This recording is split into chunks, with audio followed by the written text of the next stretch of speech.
Attention, you're listening to the Todd Huff Show, America's home for conservative, not bitter talk and education. Be advised, the content of this program has been documented to prevent and even cure liberalism, and listening may cause you to lean to the right.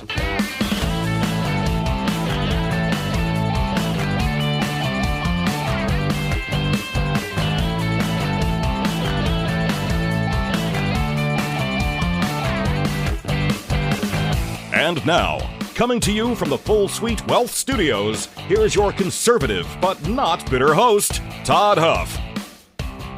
My friends, what we are witnessing now in the state of Minnesota in response to the chaos, the lawlessness there, what is happening there now through the federal government, through the Trump administration, is precisely what has to happen if we are to have a nation of law and order. Again, if this nation, or if these hot pockets of lawlessness are to be fixed, we're going to have to be strong in enforcing the law. And that's taken a lot of shapes, but I'm particularly specifically talking about what's happening here in response to these arrests that have been made after the church in St. Paul, Minnesota, City's Church, was stormed here a couple of days ago. I want to talk about that today on this Friday. Man, it's hard to believe we're getting to the end of the first month of 2026. It is really crazy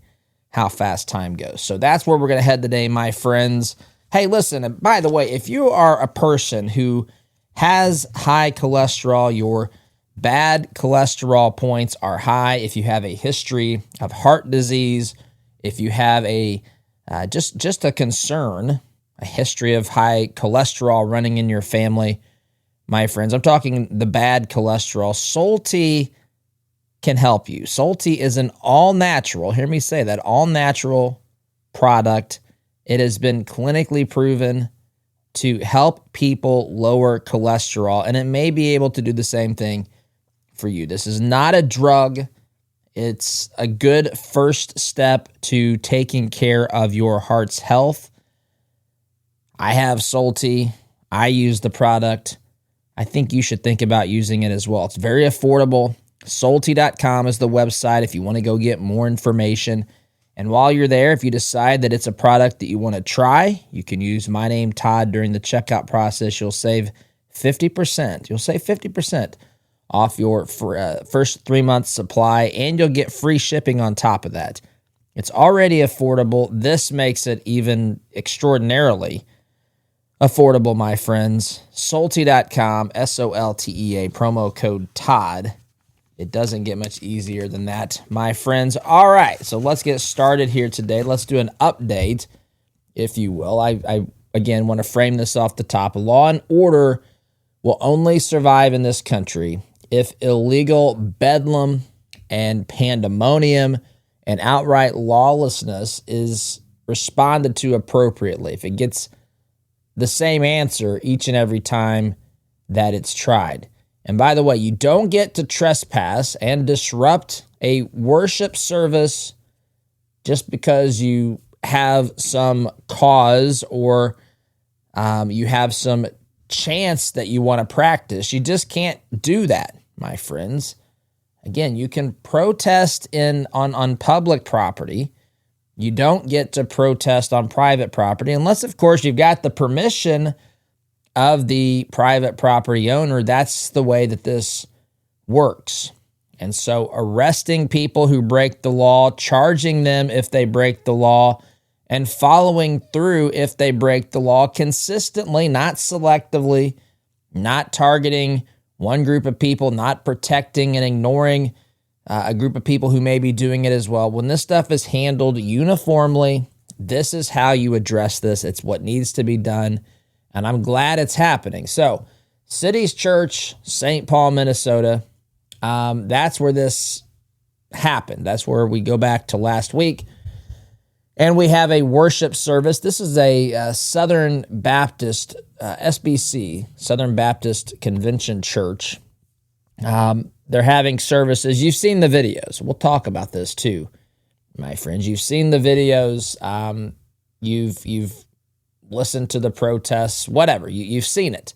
They stormed the church. It was rather traumatic for certain people to just be blindsided and have this happen at their church, especially if you had kids or I know some of the women were it was a lot, right? I mean, you're in there worshiping and all of a sudden you get just a bunch of people coming in screaming. They're coming in from behind you. That's another thing. So you can't necessarily see what's going on. It's a rather vulnerable position in this world that we live in. You may not know if they're armed. You don't know anything. I mean, this is an intimidating situation to be in. There's absolutely, I would say objectively, that this is exactly, I would say almost every person would feel that this was something that at least got them on their guard. They were not sure what was going to happen after this, after the church was stormed. Again, they are on private property. They're actively worshiping.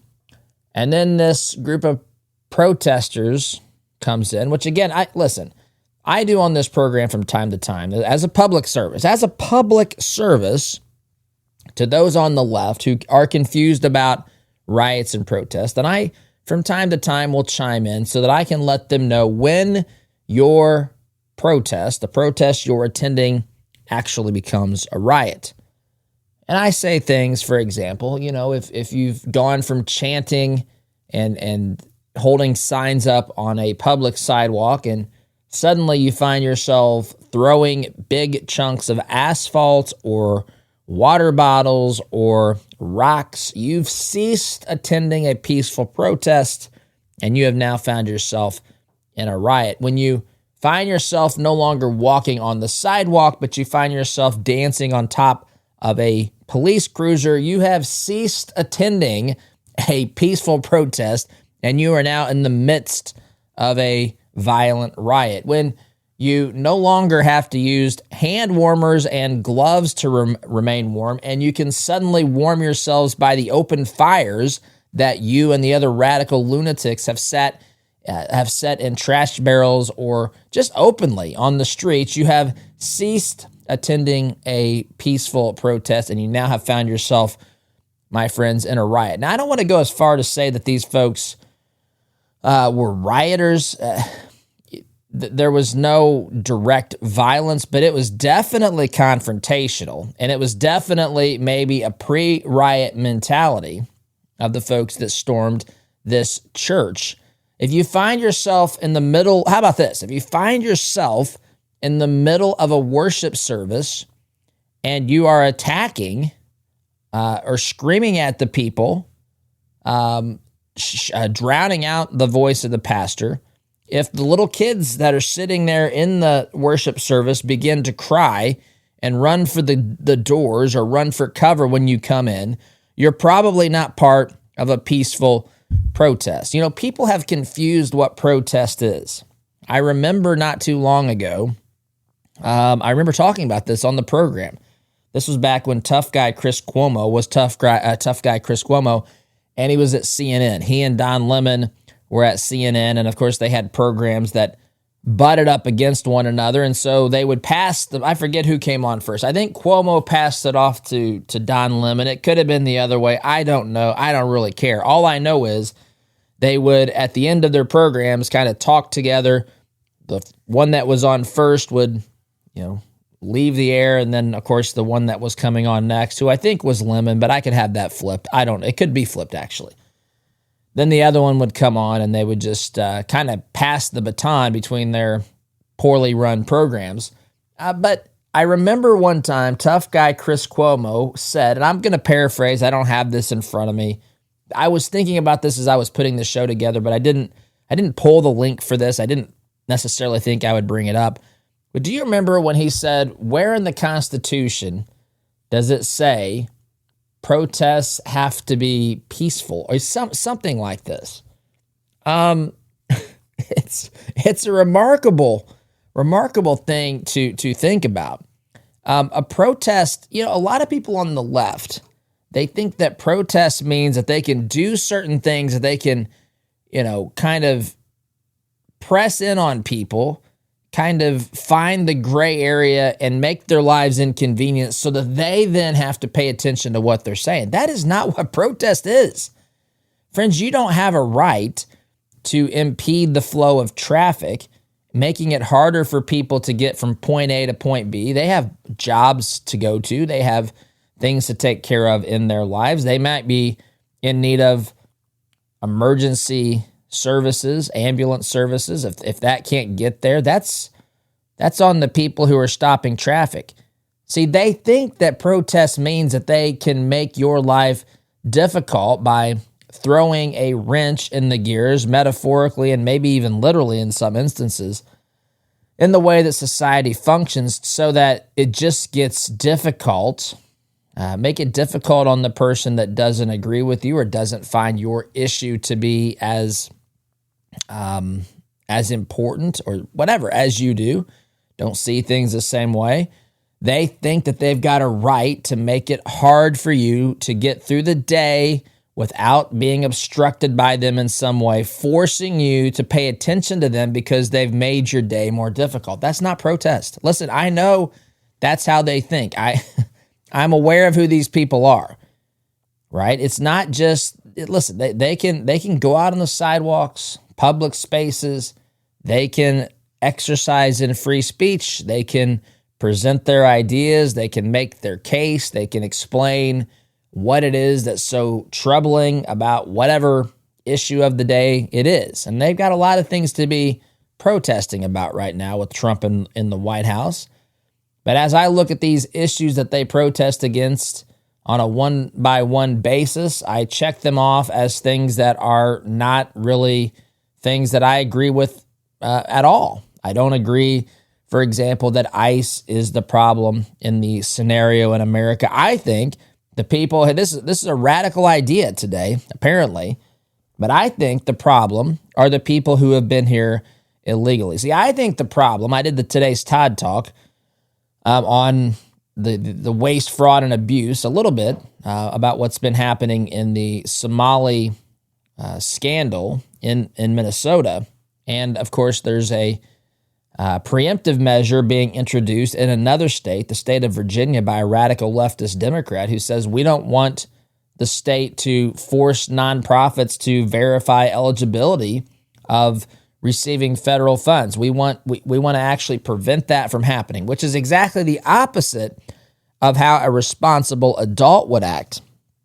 And so you look at these narratives, you look at how these things are pushed and how they gaslight us, and you go case by case about the things that are out there happening. I think that the problem is not the people who are trying to remove the people here illegally or the people who are trying to find who is abusing our system, whatever that means, wherever they're from, whatever color their skin is, makes no difference to me. I think the problem are the people abusing the system and breaking the laws and creating a situation like this lunatic leftist in Virginia that I just mentioned, who's trying to make it harder to find people who are acting fraudulently. I think those people are the problem, not the people enforcing the law. It is a wild, just leap in my mind for someone to say the problem is not the people who are creating the problem, it's the people who are trying to prevent the problem. The people who are trying to remedy the problem, right? It's the people here in this case that are arresting people who have violated the law. By the way, these protesters, instead of storming the church, they could have used the public sidewalk. They could have used the public space. They could have found or requested to use private property, somebody's private property. But they didn't do that. Instead, what they did is they entered a church during worship services in an intimidating fashion, coming behind the congregants, the parishioners, yelling and screaming, storming the church. Many people, it's a small congregation. There were a lot of people coming inside that church, screaming, chanting. These folks in attendance are in a vulnerable position. They don't know what's going on. Children are upset. It's just pandemonium and a mess. They disrupted service. They interfered with someone's God-given constitutional rights to worship as they want to worship. And they began to target a pastor that allegedly, I believe he does, have a role at ICE. That's their beef. Their beef is with the pastor who wants to enforce the law. And there was an intimidation factor here. Make no mistake about it. Even though they didn't physically assault anybody or use physical violence, they used psychological violence. This was designed to intimidate, and it certainly had that impact. And average, everyday citizens, regular people could absolutely see that, especially for kids and young families. This was not, this could have been a terrible situation, right? I mean, they didn't know. Again, people storm in there with weapons. We've got this, we've got examples of that happening in certain churches where people have come in and shot people. So anyway, arrests have been made. A couple here, well, the three, Nakima Levy Armstrong, Chantel Louisa Allen, and William Kelly have all been arrested for storming the church, city's church in St. Paul, Minnesota. Friends, you have the right to protest, but you don't have the right to enter private property without permission. You have the right to protest, but you don't have the right to disrupt worship, to interfere with someone's First Amendment right to worship according to their conscience and to their personal belief. And there is no narrative out there that justifies trespassing into a church service. And this is why arrests were made. Nakima Levy Armstrong was arrested. The Department of Justice has arrested her for conspiracy and for violating the FACE Act, which I've got that in the stack of stuff, which we'll hit on as well. Chantel Louisa Allen, she has ties. She works. Is she on the public school board? It says she works for the public school board. So I don't know if she's a member, if she's an administrator. I don't know, but she's in education.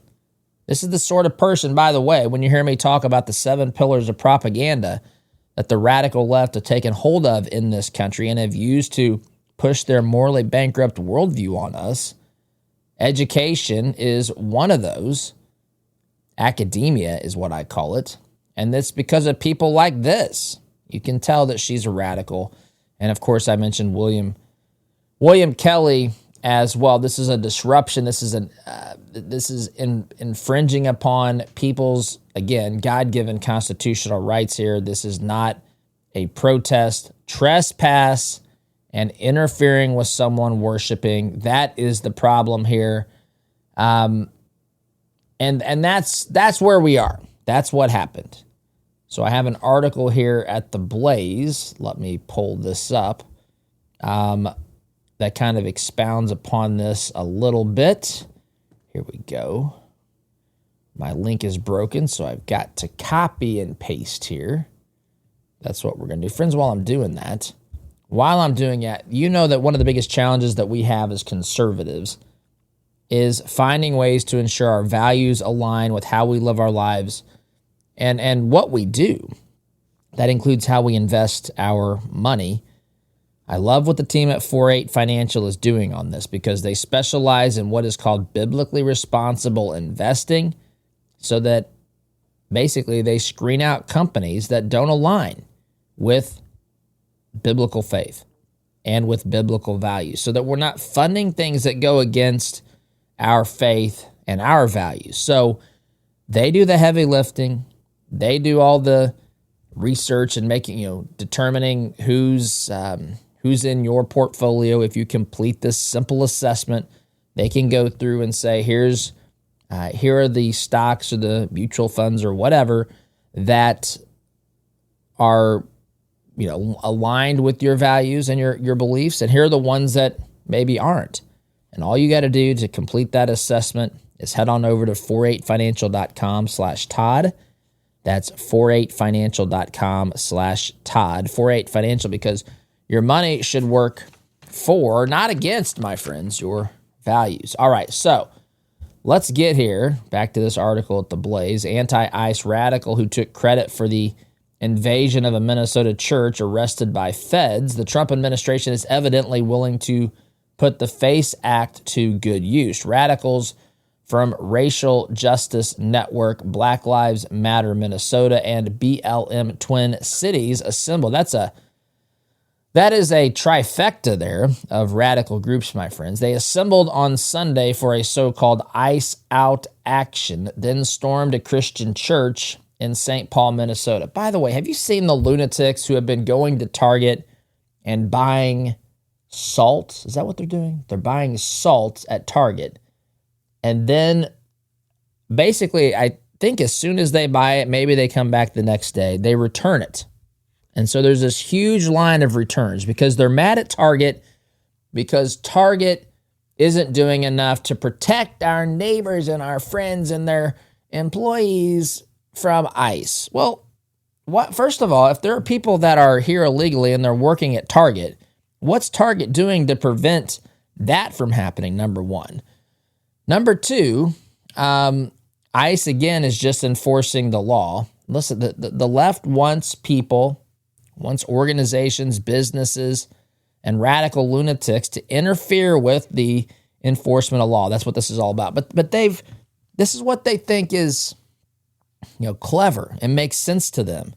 I saw comments saying that what does ICE or salt have to do with this? Because of course we're about to have a winter storm here where I am, but you can put salt on ice, but why would you want to return it? Don't they have the protest wrong? It reminds me, as many things do, of Seinfeld.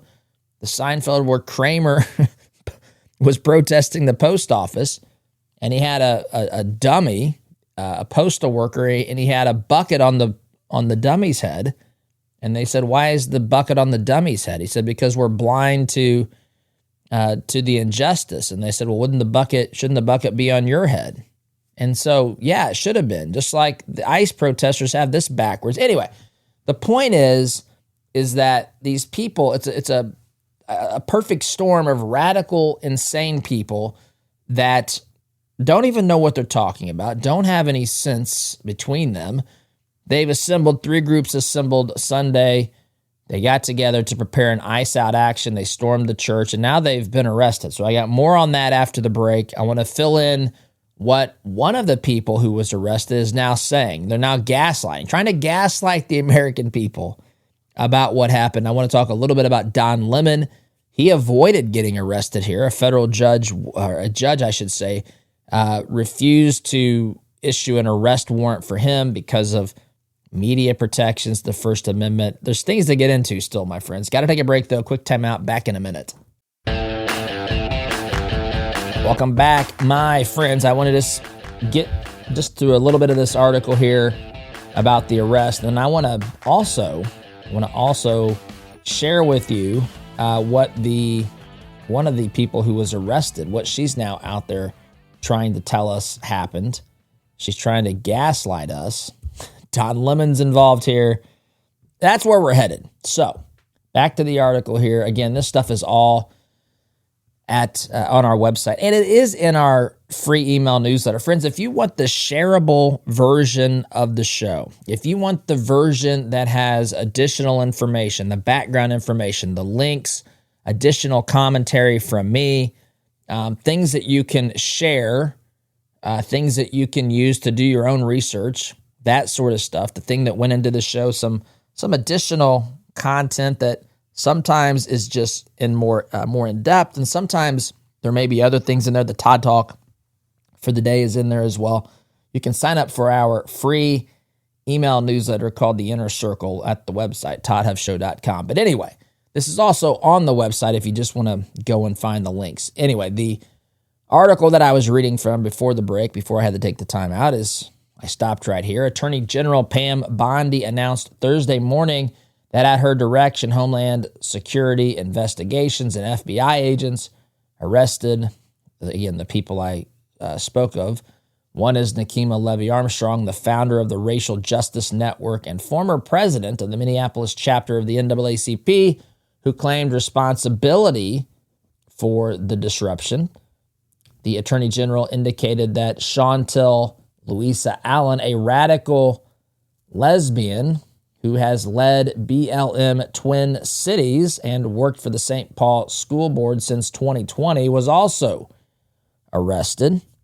Listen loud and clear. We do not tolerate attacks on places of worship, Pam Bondi wrote. FBI Director Kash Patel indicated that both Armstrong and Allen were arrested for alleged violations of the Freedom of Access to Clinics Entrances Act. That's the FACE Act. Assistant Attorney General for Civil Rights Harmeet Dillon indicated in the immediate aftermath of the radicals' incursion into City's church, which apparently has a U.S. immigrations and a customs enforcement affiliated pastor, that her office was looking into potential FACE Act violations, quote, by these people desecrating a house of worship and interfering with Christian worshipers. So that's kind of the background. The FACE Act, by the way, the FACE Act, if you look, is, and I had some stuff on it. Here we go. Let me really quickly with this, because I want to get to the response here, because it's unbelievable. The FACE Act, 18 U.S.C. 248, prohibits force, threats, physical obstruction that injures, intimidates, or interferes with someone exercising a First Amendment right. Or it was also designed to have the same protections for those people seeking what they call reproductive health care services, which of course means abortion. And that's what a lot of people want you to believe. It only pertains to clinic entrances. Oh, this is to protect people from being intimidated from getting an abortion. But it explicitly says that it applies to places of worship and anyone who's trying to prevent another person from exercising their First Amendment or their constitutional rights. And so that's why they've been arrested, because they've done that according to the Department of Justice. Now, what's super interesting, I'm going to play. I've got two clips here. I'm going to play the Don Lemon clip first. Don Lemon is in this scenario. He's in this mess because he's inserted himself. He's not some victim or something. He was almost arrested. And arguably should have been arrested. We'll get to that in a moment. But this is an interview he did with, which one did he do? This is with Nakima Levy Armstrong, one of the people who was arrested. This is prior to them going in. I think it's right before they went in, or right after, but I think it was right before they went in to the church, which is one of the reasons why people are saying Don Lemon isn't just a journalist. He's a part of this, which we'll get to that in due course. But I want you to listen to how Nakima Levy Armstrong described the events at the time that they were happening versus what I'm going to play you here in a moment, which she's done a 180 on this. She's the victim, of course. But anyway, here's Don Lemon with Nakima Levy Armstrong talking about storming this church, and she's going to explain what this is all about. So listen carefully to this. Tell us why you're doing this. This is Operation Pull Up, more of a clandestine operation. We show up somewhere that is a key location. They don't expect us to come there, and then we disrupt business as usual. So that's what we're about to go do right now. And this is video of them yelling in the service. Ice out is what they're yelling. Demanding justice for Renee Good and letting them know that this will not stand. This is actually Don Lemon inside the church with Nakima Levy. So the first part was before they went in. The next clip, which again, you can't see the video, them screaming ice out during service. And now this part, they have occupied the church, taken over, I guess, the church. They think they have anyway. And she's explaining, she's telling Don Lemon, further elaborating on what they're trying to accomplish, get the message out, set the narrative, that sort of thing. And so I'll let her continue here. They cannot pretend to be a house of God while harboring someone who is directing ICE agents to wreak havoc upon our community and who killed Renee Good, who almost killed a 6-month-old baby. Enough is enough. I am a reverend on top of being a lawyer and an activist. So I come here in the power of the Almighty God. Give me a break. Give me a break. She's a reverend. She's coming there in the name of Almighty God. Listen, that is a major stretch. That is, I can't get into that too much today because I have a direction I'm trying to take and some things I promised I'd tell you. But God is a God of order. God is a God. He has ordained, if you will, a government to do its job. Now, people can, of course, abuse government and establish systems that are not good, and that's happened throughout history. That's happening in real time around the world today. People are trying to use our government to take away people's liberty. This is a constant fight that we're having. It's what happens when the people who worship government, who love big government, who hate law and order, who hate the foundations of this country, which, by the way, are built upon many truths that you will find established in Scripture. But she's out here saying that she's a reverend and also an activist and an attorney. Respectfully, I would say number one on your list, Ms. Armstrong, is that you're an activist. I can't speak too much for whatever your level of ministry is or whatever, but I do know this. The behavior that you exhibited at this church is not, don't be blaming that behavior on God, because that is not something that he ordains. I mean, even, listen, there's even rules. If there's a disagreement, if the Bible says, for example, if someone in the church is caught in sin, you're to go to him and restore him gently, right? If he won't listen to you, you're supposed to take another witness or two. Say, hey, I want to come back to you. I don't want to make this a public thing. They start with this. They start with the charade. They start with the drama. They're dramacrats. God is a God of order, worship. Even the process of worshiping him in his house is one that's supposed to be of order. It's echoed throughout Scripture. Anyway, so this is what she was saying.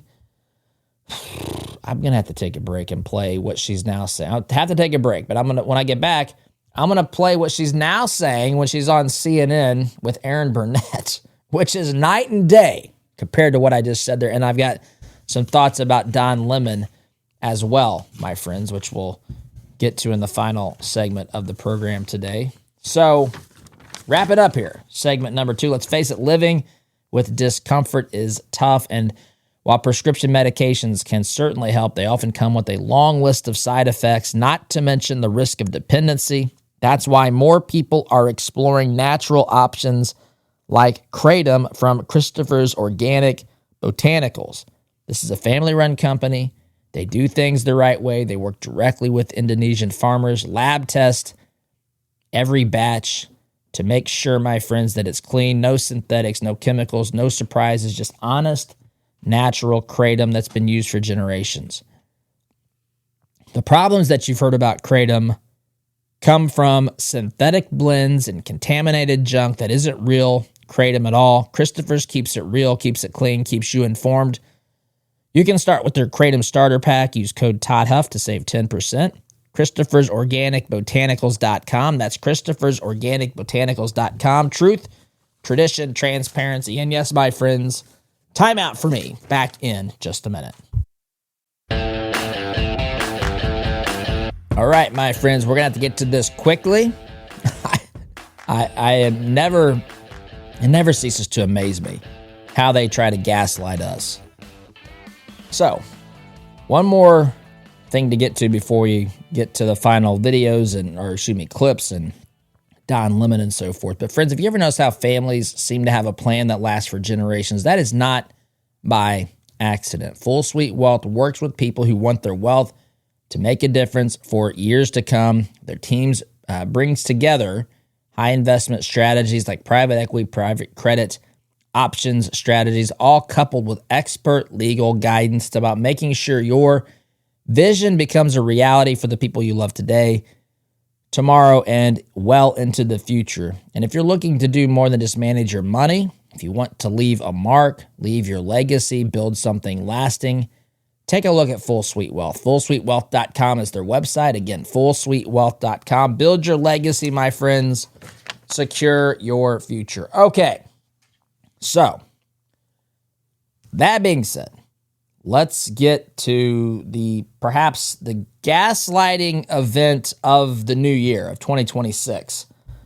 We have, again, the same individual here, Nakima Levy Armstrong, who is the person that I played the clip from last segment, who was being interviewed by Don Lemon. She's now gone on to CNN in the wake of all this, trying to get out there and shape the narrative and so forth. She's sitting down with Aaron Burnett. I played for you the clip of what she told Don Lemon before they stormed the church and what she said when they were inside the church in real time. And that's what she said. You've got video of what they did, how they just stormed in and started screaming and chanting "ICE out" or whatever else they were chanting. You've seen the videos, my friends. She's hoping you don't, or hoping that you're, well, too stupid, I guess, to see the truth. But this is what she's out there telling Aaron Burnett and people who watch the deplorable CNN network. But anyway, here you go. Listen to what she's out there saying to us now, or telling the media now, trying to gaslight us. And I do want to correct something that was said in the beginning. We did not rush into that church. No. We actually went and sat down and participated in the service. Oh, yeah. And after the pastor prayed, that is when I stood up and asked him a question in response to his prayer. And then he responded to me. And then I proceeded to ask him about Pastor David Easterwood and how is it possible for him to serve as both the pastor and the director of ICE for Minnesota. And instead of responding to me, as soon as I said the name David Easterwood, the pastor says, "Shame, shame."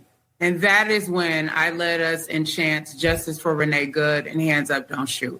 So I want to clarify that. We didn't rush in. We didn't bust in. We were a part of the service until I got up and posed that question to the pastor. Now, listen, the videos I've seen, just that they show people coming in and just starting screaming and disrupting the church service. The interview that she did with Don Lemon, she says we're going to basically storm this church and just, we're going to disrupt the church service. That's what she says. I mean, the headline of Don Lemon's video here, that may be someone else that's repurposed it, but it says Minneapolis activists disrupt church service over pastor's ICE role. Anyway, so you may remember earlier this week, I have said that there's a good chance Don Lemon had better be prepared to be arrested. Well, Don Lemon was, I guess, not targeted in an aggressive way, but targeted as somebody after reviewing the evidence. The Department of Justice says this guy broke the law, and so we need to arrest him. And so a judge would not give him or give the Department of Justice an arrest warrant for him. He wouldn't issue it because Don Lemon is a member of the media. Now, I want to say this. I'm a huge believer in protecting the rights of the media. That's critically important. The media, they should be shining the light on what's happening in our country. They should be doing their job, and they should be able to be free to do that. By the way, I'm a defender of James O'Keefe, too, for doing investigative journalism. They don't like that. They don't like the undercover stuff. I understand personally if you don't like being misled by somebody. I get that. But to be able to say that sort of stuff needs to be prohibited if it helps us see what's happening behind the scenes, that's another thing altogether. But anyway, so having someone who can report and not be interfered with, that's an important thing. But surely we can also see that people can use quote unquote journalism as a shield from law enforcement. Because if you watch the video, I mean, listen, Don Lemon was clearly involved, at least in the interview process. You could make the case, or you could ask the question possibly, did he have direct involvement? He certainly doesn't seem to be an unbiased person in this mix. He seems to believe in parroting the narrative that's being repeated by the people that have just been arrested. It seems like he's on their side. A good journalist, you don't know whose quote-unquote side that they're on, but you shouldn't be able to use your journalistic credentials, if you will, to participate in a crime and not be held accountable either. That's an important balance that we've got to strike. I'm out of time. Folks, have a wonderful weekend. We'll talk with you again Monday. SDG.